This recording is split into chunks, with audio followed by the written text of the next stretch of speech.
Babilônia caiu. Em Apocalipse 14, versículo 8, diz assim: seguiu-se outro anjo, o segundo, dizendo: caiu, caiu a grande Babilônia, que tem dado a beber a todas as nações o vinho da fúria da sua prostituição. Enquanto Deus, de um lado, tem uma mensagem especial, um evangelho eterno para ser pregado a toda criatura, por outro, Babilônia tem embriagado as nações com seu vinho prostituído. Pois todas as nações têm bebido do vinho do furor da sua prostituição. Apocalipse 18:3. Para não bebermos ou continuar bebendo desse vinho maldito, precisamos entender o que significa a queda de Babilônia. Babilônia não existe mais. Foi construída onde hoje conhecemos como Iraque. Babilônia foi um império universal que reinou de 606 a 538 a.C. Foi um império idólatra e foi também responsável pela destruição do Templo de Salomão, o aprisionamento do rei Manassés e o exílio do povo de Israel para a Babilônia. Foi em uma de suas festas que a mão de Deus apareceu ao rei Belsazar, filho ou neto do rei Nabucodonosor,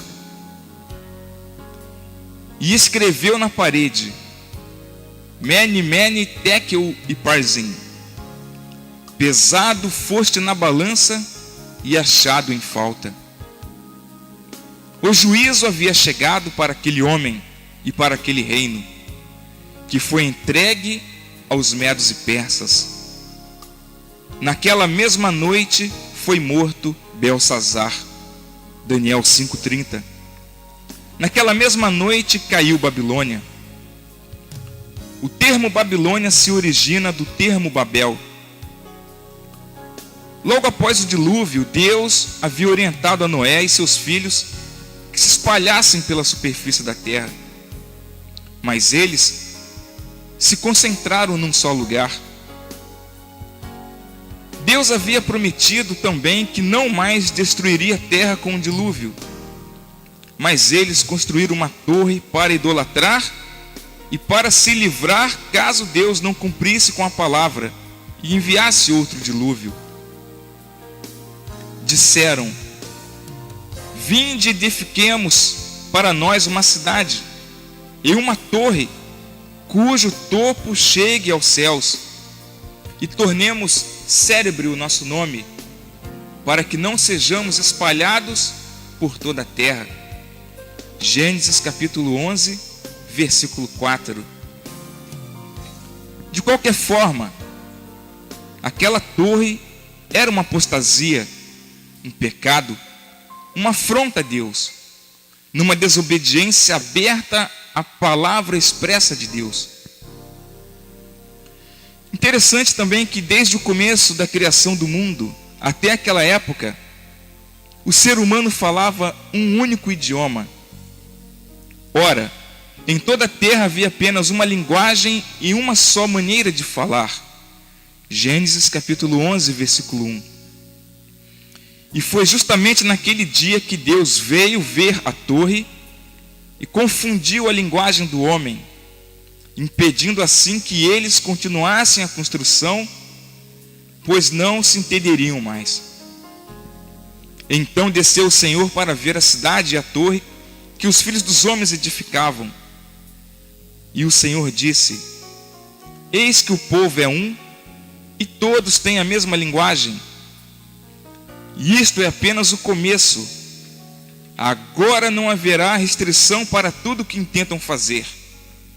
Vinde, desçamos e confundamos ali sua linguagem, para que um não entenda a linguagem do outro. Destarte o Senhor os dispersou dali pela superfície da terra, e cessaram de edificar a cidade, e chamou-se-lhe por isso o nome de Babel, porque ali confundiu o Senhor a linguagem de toda a terra, e dali o Senhor os dispersou por toda a superfície dela. Gênesis capítulo 11, versículo de 5 a 9. Então nós começamos a entender o que o Apocalipse está querendo nos dizer. Existe uma conexão em Babel, confusão de línguas, idiomas, com Babilônia, uma confusão religiosa, uma confusão espiritual.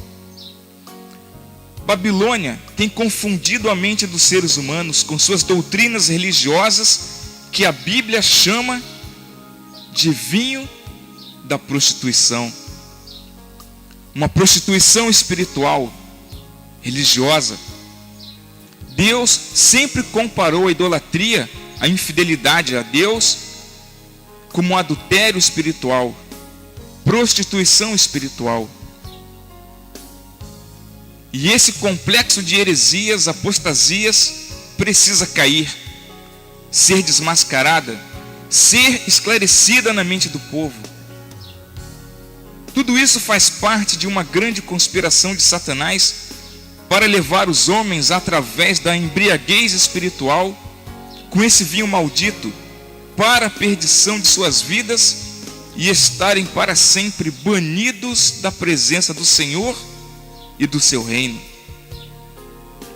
Babilônia está a ruir, está a cair, e você precisa abrir os olhos e conhecer com que está lidando. Se você está numa igreja que guarda domingo, você está em Babilônia. Se você está num lugar em que se acende velas para os que já morreram, mesmo que sejam personagens da Bíblia, você está em Babilônia. Se você faz parte de um grupo de pessoas que acreditam se comunicar com os mortos, você está em Babilônia.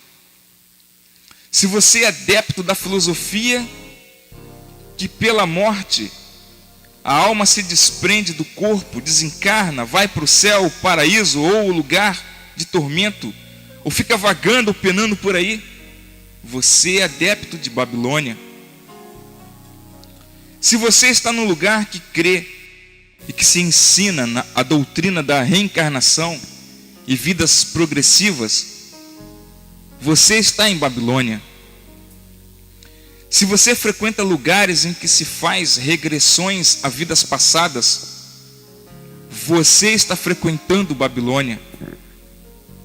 Se você está num lugar onde se faz curas, sinais e prodígios, e ao mesmo tempo ensina-se a transgredir as leis de Deus, você está em Babilônia. Mesmo que se fale de Deus, e ao mesmo tempo se nega a Deus e sua palavra. Tudo isso só traz confusão, desunião, tristeza e amarguras para os seres humanos.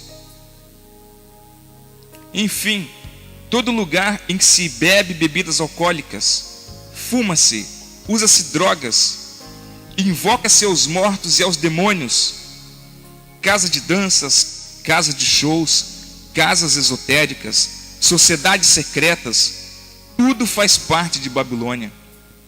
Tudo faz parte de adoração a Satanás. Chegará o dia que Babilônia cairá como um castelo de cartas.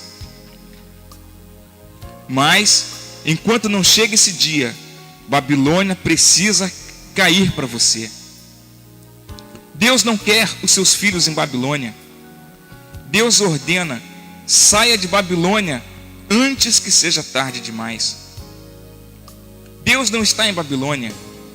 E adorar a Deus em Babilônia é adorar a Deus da forma errada. É adorar a Deus em vão. O mundo está se acabando. O juízo está terminando. Jesus está voltando. E o povo está perecendo por falta de conhecimento. A mensagem da queda de Babilônia indica que não temos muito tempo pela frente.